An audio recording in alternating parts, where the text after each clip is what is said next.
Hi, my name is Jamie Getz, and this is my case study for the Truman Elementary School. First of all, Category 1 has to deal with problem identification and analysis. What do I know? I know the demographics, so I know that this school houses grades K through 8, and it is in a suburban community outside a medium-sized Midwestern city. I also know that it is the largest of 4 K through 8 elementary schools. Their sizes range from 500 to 700 students. There are also 2 K through 4 elementary schools in this district, 1 5 through 8 middle school, and only 1 high school. In this school, 15% qualified for free and reduced lunches, and 5% speak a primary language other than English. They would be classified as ESL, and the principal is new within 2 years from outside of the school but inside of the district. I also know that students have been performing worse on reading than on math on their state tests, and parents in the PTO have been taking notice of the low scores and they're having issues with it. The parent-teacher organization has requested the principal to address these concerns, and the principal has brought in a third party to assess the instruction. This specialist has recommended an update to the curriculum, which includes an increase in individualized instruction, as well as phonetic and phonemic skills, and more focus on reading comprehension. I also know that these are the scores given the last 3 years, and there is some fluctuation within these scores, but they have progressively decreased just a little bit. It is not a huge decrease, but it is still present. I need to know what other reading interventions have been attempted. So if so, what were the successes and failures of these interventions and possibly why they succeeded, why they failed. I also want to know what are the scores from other elementary schools in our district so I can see if it's a school problem or maybe more on a district level. I want to know if they are better or worse, what reading interventions they have tried and if they were successful. And I also want to know what other factors are coming into play in these scores. So is there not enough support in these classrooms? Are we having attendance issues? Are we having behavioral issues? Things along that line. And then finally, I want to know, have there been drastic changes in the school recently? For example, have teachers come? Have teachers left? Other than a new principal within the last 2 years, is there anything else that I should be aware of? To identify the problem, I have decided that the students are not performing at an acceptable reading level to successfully show improvement on a yearly schedule. The PTO has taken notice of these low reading levels and are expressing concern towards the issue, and the district and the staff need to be supportive of the grant for the research-based reading programs, because if I can't get them on board, then they're not going to be willing to make the change that we need. Category 2, the proposed plan of action with appropriate strategies for implementation. My plan of action, first of all, after reviewing the feedback from the reading specialist, I would request suggestions on research-based programs that would be ideal for our school that the reading specialist has. I would then review the testing scores after disaggregating them to determine if it is suffering as a whole or if it's one particular group that's needing additional help. That could be those students on free and reduced lunches or ESL students or anything along those lines. I would also want to have one-on-one meetings with individual teachers to get their feedback on what they are needing in their classrooms and why. This could be something along the lines of they need additional para support so they can give more individualized instruction, or if they're having behavioral issues and need support with that, or attendance issues, additional class time maybe to focus on reading, anything along those lines. After I do that, I would meet with the PTO, the superintendent, and the school board to discuss the path that was decided on by myself, the reading specialist, and the staff. I want to make sure we're all on the same page before I bring it to people outside of the school, so there's no possible confusion. I would then apply for the grant in order to effectively provide all needed materials to my staff in order for this program to be successful, because if I come in unprepared, it's going to be a disaster. And then I want to keep my staff updated on the results of the new program while continuously monitoring the data. In addition to keeping the staff updated, I also want to keep the PTO and the school board updated and the superintendent so that the community knows that we are actively working to make improvements here. Then I want to meet with the entire school staff to review my findings and propose a new reading program that has been chosen by myself and the reading specialist. And I want to get feedback and suggestions on how they feel about it. Because if you make a decision and they're not on board, again, it's not going to go very well. My strategies for implementation, I want to assemble a small team of teachers to create a plan that eases the transition into our new reading program.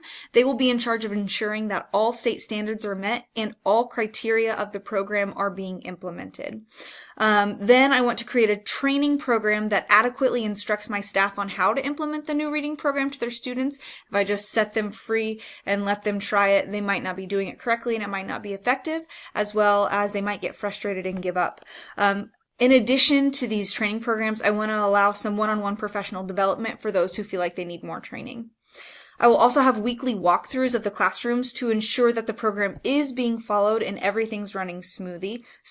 And if teachers wish, we can also have meetings to discuss how they feel if the program is being successful or things that they feel we could tweak and change. The third category is resolving the issues based on promoting the success of all students. The first question, what is best for the students? I think that following the advice of the reading specialist in order to ensure the students have the opportunity to improve their reading levels is very, very good for students. The reading specialist is trained in what to do and what needs to happen, so I think taking his or her professional advice is the best option. And I know that the reading specialist also suggested that the students read books at their level as well as above their level to improve their reading scores, so we need to stay focused on that. I also think it's important that we provide additional support in the classroom to allow more opportunities for individualized instruction and one-on-one assistance. The more teachers, the more staff that we have in the classroom, the more students feel like we are working with them.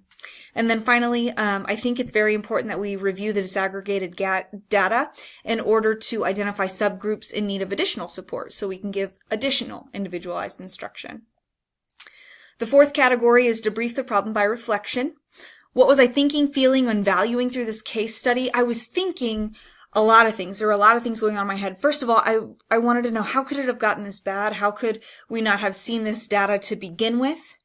And how long is it going to take to fix this problem, and how am I going to get everyone on board? This is a big problem that we need to tackle. But then I started feeling a little bit foolish because I realized the principal has only been there 2 years. I don't have all the information. I need to get more information before I come up with thoughts about it. And then I felt guilty because of those outside factors. Like, I don't know if it's just what's going on in the classroom or something like this. There are many, many outside factors that can play a part in test scores.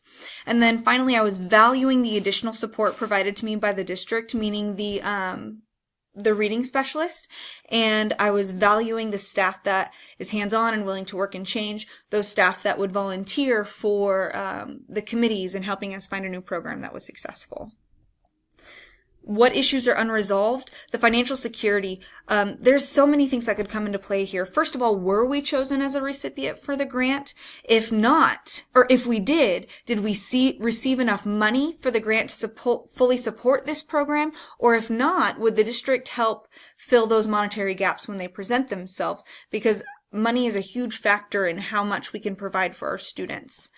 And then also solidarity as a staff. I'm not sure. Was everybody on board? Does anybody have anything holding them back from this? Does everyone have what they need to help them succeed? Meaning additional support, additional materials, anything of that matter. And then what can I do as the principal to make this transition easier? And then category 5 was the reflection on standard 8. And it says, how did I act as an agent for continuous improvement by engaging families in the community in meaningful, reciprocal, and mutually beneficial ways? First of all, I received the concerns of the PTO and I reacted accordingly. I reviewed the data. I enlisted outside help. I maintained openness throughout the entire process. I wanted to make sure there was no secrecy or no no hiding the fact that we had low test scores. I also worked with the district reading specialist very effectively. I allowed additional time in the classroom. I reviewed the feedback that we received. I found a program that was suitable for us. And then I continuously updated the community in the progress. I worked with the teachers, I worked with the school board and the superintendent and the PTO, and tried to keep them regularly updated so that if they did have any questions that presented themselves, I could help them through that. And then how did I use the data presented to respond and communicate to the larger community their concerns about the instructional program? Well, first of all, I disaggregated the data in order to identify the subgroups in need of extra instruction, whether that be the free and reduced lunch or the ESL. I think it's really important to look at the data disaggregated, look at the parts before we look at the whole. And then I worked with a reading specialist to find a research-based program that would be successful for our school based on my findings. I think that just choosing any old program out there isn't a good idea. You need to look at the research that's presented by it. And then I presented my discoveries to the PTO and the board members to keep everyone updated.